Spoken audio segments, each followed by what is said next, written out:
Assalamualaikum semuanya, gimana nih kabar kalian? Lagi baik-baik aja atau lagi pusing banget nih sama UTS? Nah, semoga UTS kalian nilainya baik-baik ya. Sebelumnya, perkenalkan nama aku Jay Syamir dari Fakultas Industri Kreatif dengan Prodi Desain Komunikasi Visual.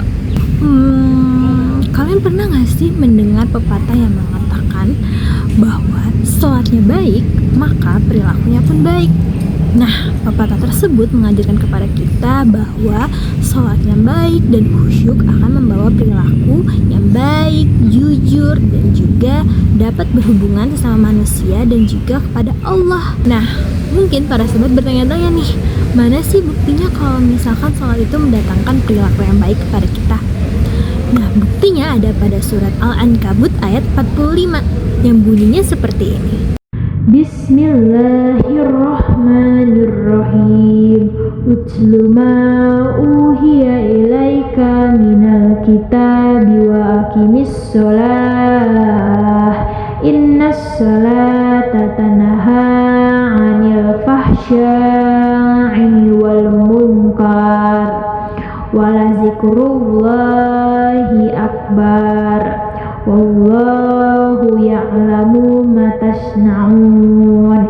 Yang artinya, bacalah Nabi Muhammad kitab Al-Quran yang telah diwahyukan kepadamu dan tegakkanlah sholat, sesungguhnya sholat itu mencegah dari perbuatan keji dan mungkar. Sungguh mengingat Allah, sholat itu lebih besar keutamaannya daripada ibadah yang lain. Allah mengetahui apa yang kamu kerjakan.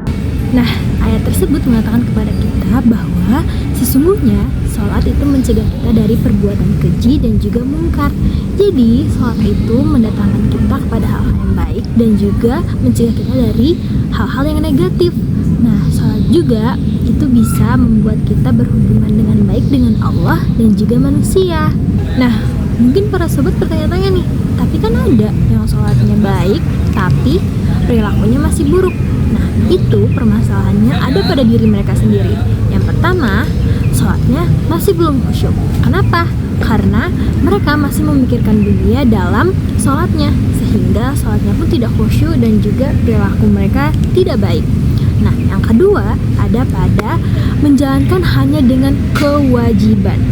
Nah, mereka menjalankan ibadah hanya untuk kewajibannya saja dan tidak mementingkan untuk kepada perilaku mereka sendiri. Nah, para sobat tidak boleh termasuk ke dalam golongan-golongan tersebut ya. Nah, lebih baik sholat dengan hati yang tenang dan juga khusyuk agar mendapat perilaku yang baik dan juga bisa berhubungan dengan Allah dan juga manusia.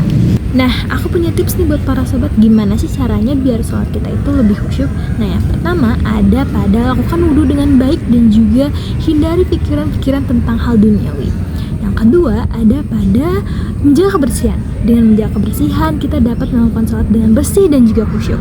Nah, yang ketiga ada mempersiapkan diri kita. Dengan mempersiapkan diri kita, kita dapat memilih mana sih pikiran-pikiran yang harus kita fokuskan dan juga mana sih pikiran-pikiran tentang hal duniawi yang harus kita hindari agar sholat kita lebih fokus dan juga lebih khusyuk.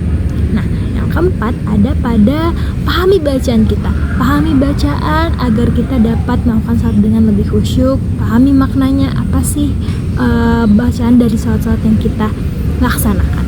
Setelah selesai sholat, jangan lupa untuk berdoa kepada Allah agar sholat kita diterima di sisinya, dan juga jangan lupa untuk berdoa agar perilaku baik kita diridhoi oleh Allah Subhanahu wa Ta'ala.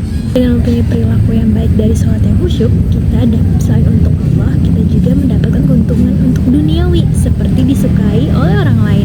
Nah, dengan disukai orang lain, kita dapat mempermudah hidup kita karena dengan mempunyai hubungan yang baik dengan manusia itu adalah sama pentingnya dengan kita mempunyai hubungan yang baik dengan Allah.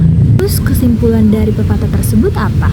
Nah, kesimpulan dapat kita ambil adalah sholat yang baik dan khusyuk akan mendatangkan kita kepada perilaku yang baik dan juga terhindar dari perilaku yang buruk, sehingga kita juga dapat berhubungan baik dengan Allah dan juga manusia. Nah, segitu saja materi yang dapat aku sampaikan. Semoga materi ini dapat dipahami oleh para sobat.